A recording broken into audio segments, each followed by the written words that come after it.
ದೇವರು ಹೇಳುತ್ತಿದ್ದಾನೆ, ಸಾಕು, ನೀವೀಗ ವಿಶ್ರಾಂತಿ ಪಡೆಯಿರಿ. ಗುಡಿ ಗುಂಡಾರ ಮಸೀದಿ ಚರ್ಚ್ಗಳಿಗೆ ಬಹಳಷ್ಟು ಅಲೆದಿದ್ದೀರಿ. ಮನವಿಲ್ಲದೆ ನನ್ನನ್ನು ಬಹಳಷ್ಟು ಹುಡುಕಿದ್ದೀರಿ. ಸಾಕು, ನೀವೀಗ ವಿಶ್ರಾಂತಿ ಪಡೆಯಿರಿ. ಕಾಯಕ ಬಿಟ್ಟು ಸಾಮೂಹಿಕ ಭಜನೆ, ಪ್ರಾರ್ಥನೆ, ಏನೇನೋ ಜಾತ್ರೆ ಉತ್ಸವಗಳನ್ನ ಮಾಡಿದಿರಿ. ಸಾಕು, ನೀವೀಗ ವಿಶ್ರಾಂತಿ ಪಡೆಯಿರಿ. ಅನ್ನ ಆಹಾರವಿದ್ದರೂ ಎಲ್ಲ ಪ್ರಾಣಿಗಳನ್ನು ತಿಂದು ತೇಗಿದಿರಿ. ಅನ್ನ ಚೆಲ್ಲಿದಿರಿ. ಈಗ ಮನೆಯಲ್ಲಿಯೇ ವಿಶ್ರಾಂತಿ ಪಡೆಯಿರಿ. ಒಂದು ನಿಮಿಷವೂ ಸಮಯವಿಲ್ಲವೆಂದು ಒತ್ತಡದಲ್ಲಿ ಅಲೆಯುತ್ತಿದ್ದೀರಿ. ಅನ್ನ ನಿದ್ದೆ ಇಲ್ಲದೆ ಆಸ್ತಿ ಮಾಡಿದ್ದೀರಿ. ಸಾಕೀಗ ನೀವು ವಿಶ್ರಾಂತಿ ಪಡೆಯಿರಿ.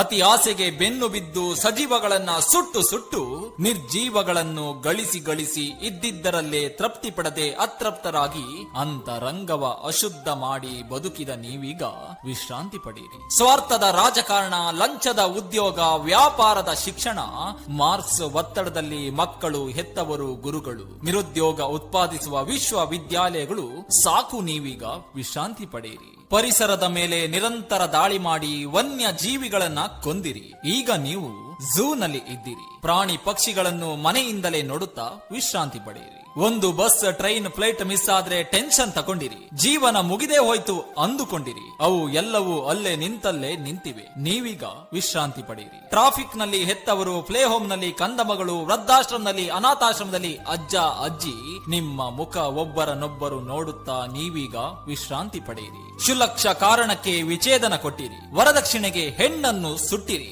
ಭ್ರೂಣ ಹತ್ಯೆ ಮಾಡಿದಿರಿ. ಹೆಣ್ಣನ್ನು ದೇವರೆನ್ನುತ್ತಾ ಗುಡಿ ಹೊರಗೆ ಇಟ್ಟಿರಿ. ಸಾಕು, ನೀವೀಗ ವಿಶ್ರಾಂತಿ ಪಡೆಯಿರಿ. ಶ್ರೇಷ್ಠತೆಯ ಮದದಲ್ಲಿ ಜಾತಿ ಧರ್ಮದ ಗೋಡೆ ಕಟ್ಟುತ್ತಾ ಅಸಮಾನತೆಯಿಂದ ನಡೆದಿರಿ. ಅಧಿಕಾರದ ಅಹಂಕಾರದಲ್ಲಿ ಅನ್ನದಾತನ ಮರೆತಿರಿ. ಈಗ ಅನ್ನಕ್ಕಾಗಿ ಕೈ ಚಾಚುತ್ತಾ ವಿಶ್ರಾಂತಿ ಪಡೆಯಿರಿ. ಭವಿಷ್ಯ ಹೇಳುವವರ ಭವಿಷ್ಯ ಈಗ ನನ್ನ ಕೈಯಲ್ಲಿದೆ. ದೇವರು ಧರ್ಮದ ಹೆಸರಲ್ಲಿ ದುಡ್ಡು ಮಾಡಿದವರ ಪಟ್ಟಿ ನನ್ನಲ್ಲಿದೆ. ನನ್ನ ಪಟ್ಟಿ ಈಗ ಬಿಡುಗಡೆ ಮಾಡುತ್ತೇನೆ. ನೀವೀಗ ವಿಶ್ರಾಂತಿ ಪಡೆಯಿರಿ. ಎಲ್ಲ ಗೆದ್ದೆ ಎನ್ನುತ್ತಾ ಅಟ್ಟಹಾಸದಿ ಮೆರೆದ ನೀವು ಈಗ ನಿಮ್ಮ ಪ್ರಾಣ ಉಳಿದರೆ ಸಾಕು ಎನ್ನುತ್ತಾ ಅಲ್ಲೇ ನನ್ನನ್ನು ನೆನೆಯುತ್ತಾ ವಿಶ್ರಾಂತಿ ಪಡೆಯಿರಿ.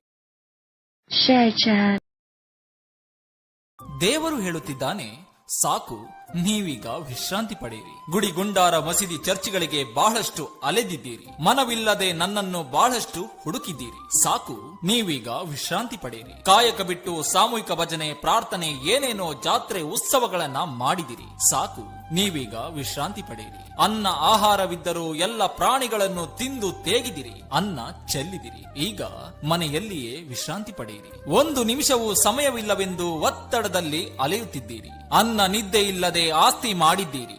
ಸಾಕೀಗ ನೀವು ವಿಶ್ರಾಂತಿ ಪಡೆಯಿರಿ. ಅತಿ ಆಸೆಗೆ ಬೆನ್ನು ಬಿದ್ದು ಸಜೀವಗಳನ್ನ ಸುಟ್ಟು ನಿರ್ಜೀವಗಳನ್ನು ಗಳಿಸಿ